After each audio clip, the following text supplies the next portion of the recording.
Welcome to Lake Toba.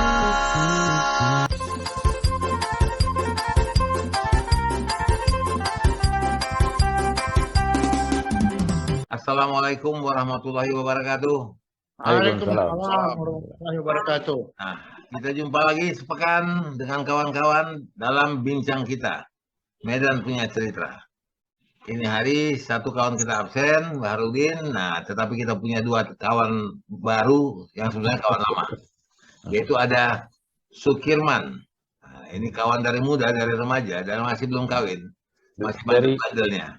Dari kapan-kapan, Bun ya? Dari kapan-kapan, iya. Nah, masih sama main wayang. Yang Surawa kan. Nah, begitu dia jadi bupati kan, sedang berdaki ya. Kita pun tidak punya makan ikan di sana kan. Iya, itulah hebatnya. Kita, ya.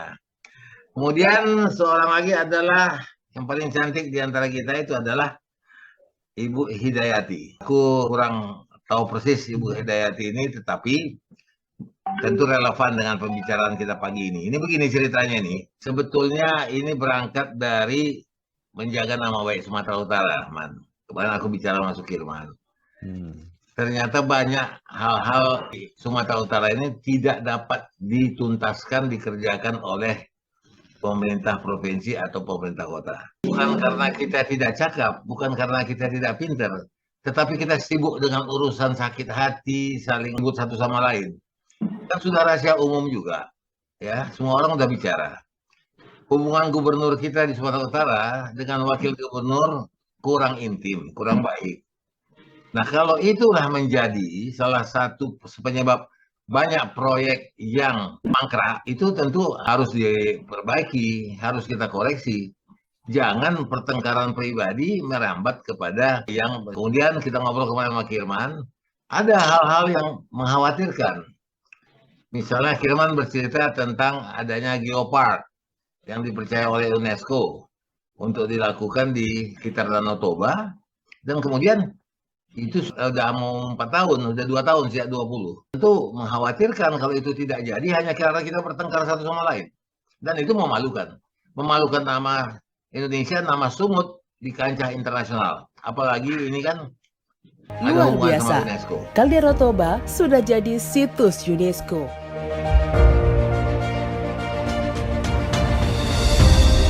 Perjuangan panjang dan kerja keras yang melelahkan akhirnya berbuah manis. Selama 9 tahun, sejak diusulkan tahun 2011, Kaldera Toba menjadi UNESCO Global Geopark. Akhirnya, pada Selasa 7 Juli 2020, Dewan Eksekutif UNESCO telah menetapkan Kaldera Toba sebagai UNESCO Global Geopark dalam sidang ke-209 Dewan Eksekutif UNESCO di Paris. Penetapan ini menjadi kabar gembira bagi masyarakat Indonesia, khususnya Sumatera Utara.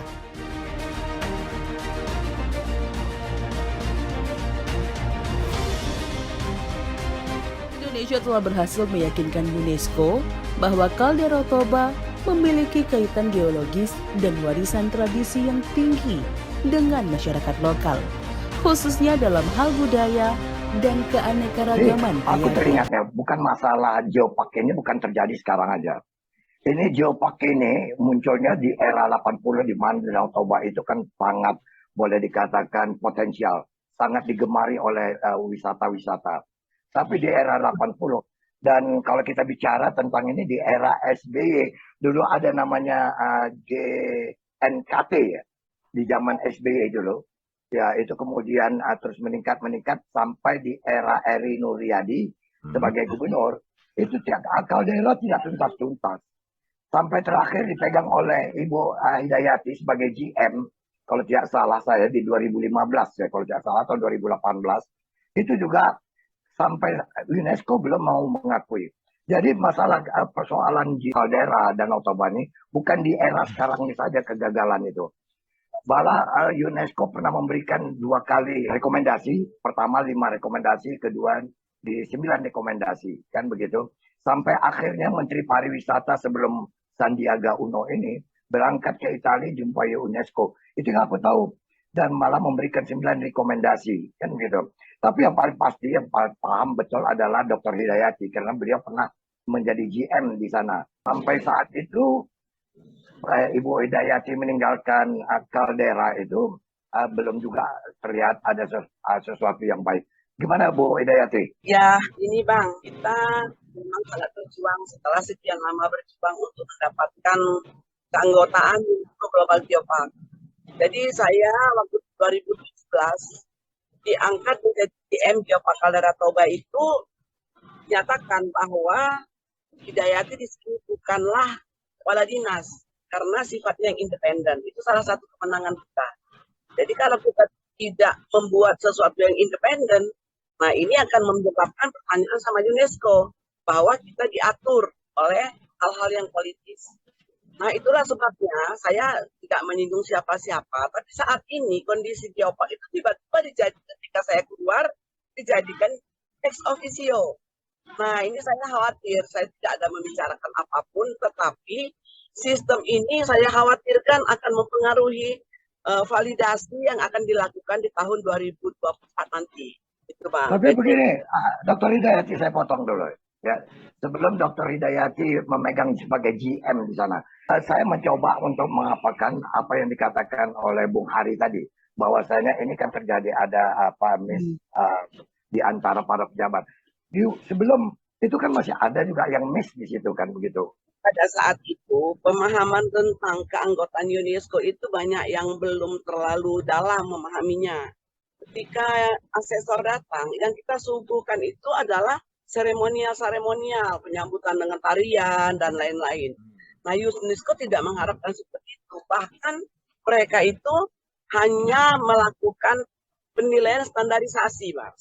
Seperti kita melakukan standar ISO dan lain-lain. Nah, UNESCO mempunyai butiran-butiran standarisasi. Sehingga manajemen standarisasi itulah yang harus diikutkan.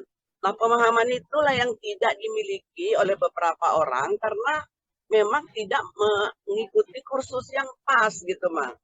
Nah, jangankan kita di Sumatera Utara, Indonesia aja pun ada beberapa hal yang pemahaman tentang itu masih gamang gitu. Kecuali yang sudah pernah memperjuangkan sebagai UNESCO Global Geopark.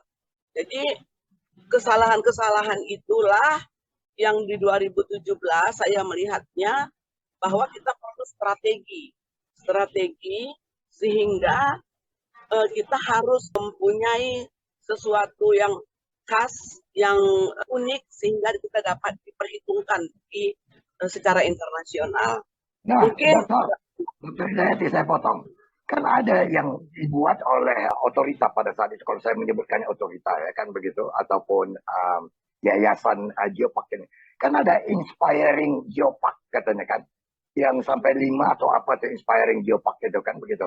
Apa itu tidak dijalankan? Ketika aspiring itu muncul, kami mencoba untuk menjawab 5 rekomendasi dari dalam aspiring UNESCO Global tersebut. Nah, kami menjawab satu persatu dan itu kami laksanakan selama 1 tahun. Ketika kita jawab, mereka mengatakan bahwa kita harus ditunda 5 tahun lagi.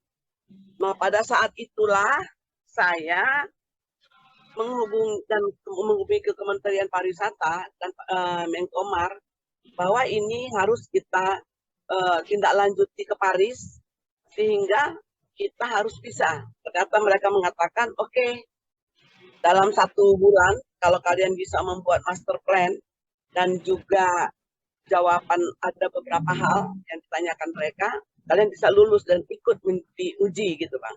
Jadi ya puntang-panting lah selama sebulan melengkapi penilaian-penilaian 5 itu. Pada saat itu termasuk adalah fasilitasi destinasi seperti yang diinginkan oleh UNESCO Global Geopark, yaitu aksesibilitas, amenitas, dan atraksi yang dikatakan mereka. Nah, ini kita lengkapi pada saat itu. Itu kan di 2015 itu kan adalah eranya Pak Eri Nuryadi sebagai gubernur. Kawannya Mas Kirman itu kan gitu. Ya, kan itu UNESCO memberikan rekomendasi atau target 2 tahun ya, untuk bisa melaksanakan inspiring Geopark tersebut kan begitu. Tapi itu juga tak jalan karena masing-masing pihak semua tidak ada yang mensupport persoalan itu. Apa memang benar demikian nggak? Dia belum membutuhkan implementasi, Bang. Membutuhkan implementasi, tetapi harus yang sesuai saja dengan Global Geopark, UNESCO Global Geopark. Jadi yang disebutnya implementasi misalnya, di titik-titik situs-situs itu sudah ada misalnya yang berbentuk konservasi, sudah ada mitra kerja. Jadi Bang, saat ini 5 rekomendasi Aspire ini sudah terjawab oleh UNESCO. Oleh sebab itulah kita dimenangkan menjadi UNESCO Global Geopark. Namun pada saat ini keluar lagi rekomendasi untuk divalidasi di tahun 2024. Ada 6 rekomendasi. Yang pertama adalah yang disebut dengan interpretasi geobioculture. Coba ditunjukkan di tata, katanya. Yang kedua adalah bagaimana penelitian tentang geopark Caldera Toba. Kembangkan, katanya. Kemudian kembangkanlah secara edukasi bagaimana mitigasi dan adaptasi bencana di UNESCO Global Geopark. Yang keempat, pengembangan mitra kerja dan penerapannya di UNESCO Global Geopark. Di situs-situs gitu kan. Jadi ada 16 situs yang saat ini ada. Nah, ini yang menjadi pegangan kita untuk menjawab 6 rekomendasi ini. Sejak kita dimenangkan sampai sekarang, saya belum melihat, Bang. Dari jauh saya belum melihat upaya-upaya kita itu gitu. Jadi saya melihatnya apa upaya kita untuk mengimplementasikan yang 6 rekomendasi ini yang pada saat ini harus kita lakukan gitu. Jadi saya sudah melihat bagaimana adanya badan pengelola geopark di yang setelah saya tinggalkan gitu. Sampai waktu masa Dr. Hidayati sebagai GM di sana, berapa rekomendasi yang terpenuhi yang sudah dapat dilaksanakan? 5. Kalau rekomendasi itu kita tidak perlu, kita nggak akan dapat. Dari yang 9 itu, misalnya kan ada susulan yang kedua, rekomendasi yang kedua, yang 9 rekomendasi. Yang 5 pertama itu dianggap bahwasanya itu belum sempurna. Kemudian ditambah lagi menjadi 9 rekomendasi. Yang terakhir 2020 6 rekomendasi. Iya Bang. Jadi kalau semuanya rekomendasi yang sudah kita buat itu semua terimplementasi, Bang. Terimplementasi sesuai dengan kriteria UNESCO gitu. Misalnya kan, adakah mitra kerja kita, bagaimana upaya kita memfasilitasi destinasi, misalnya seperti Abang lihat, kalau di ke Huta Ginjang, Abang bisa melihat panel, ke Sipinsur ada panel, beberapa situs. Nah, semua situs sudah dibuat panel-panel yang bisa memberikan visibility juga kepada semua pengunjung. Gitu. Semua orang bisa memahami bahwa memang sejarahnya Geopark Caldera Toba itu adalah terjadi jadi letusan di sini gitu. Ada 4 letusan yang terjadi. Ada 4 kejadian. Jadi kalau misalnya di Sipinsur, kami memberikan di situ panel tentang bagaimana sejarah daripada Toba, yaitu berasal dari ikan, gitu Bang. Jadi kenapa? Dari Sipinsur itu kalau kita memandang dari atas, kita kesannya adalah melihat ekor ikan. Jadi kalau kita melihatnya ke situ, disitulah saya membuat pada itu panel sejarah Toba. Kemudian kalau kita berangkat lagi ke tempat lain, nah di situ lain lagi gitu Bang. Jadi semuanya itu kita usahakan ya terimplementasi, termasuk keluar dari airport Silangit, ada penunjuk arah ke Huta Ginjang, ada penunjuk arah ke Sipinsur. Nah, itu yang diharapkan oleh UNESCO gitu Bang. Baik. Saya mau ke Ketua Umum KSBM Sumatera Utara ini. Ya, kalau dilihat dari ini Bu Mas Kirman, kalau kita lihat dari apa penjelasan daripada Dr. Hidayati tadi ini, terlihatnya bahwasanya yang ingin ditonjolkan itu adalah masalah fisik kaldera itu sendiri. Ya, karena kan kalau kita lihat bahwasanya apa yang saya bayangkan adalah untuk bagaimana mengupayakan pariwisata itu kembali bangkit. Nah, dari pandangan mata Bung Kirman ya sebagai KSBM yang mengikat seni budaya, bahwasanya apakah non fisiknya yang harus kita apakan atau fisiknya yang harus kita tonjolkan? Aku ya namanya juga ngobrol ini kan sebelum bicara terlalu ilmiah, Bang Kalis. Ya. Tahun 80-an Mm-mm. aku kan jadi guide wisata. Ya, itu aku tahu. Ah. Nah, jadi kerjasama dengan majalah Trubus, nah, khususnya agrowisata.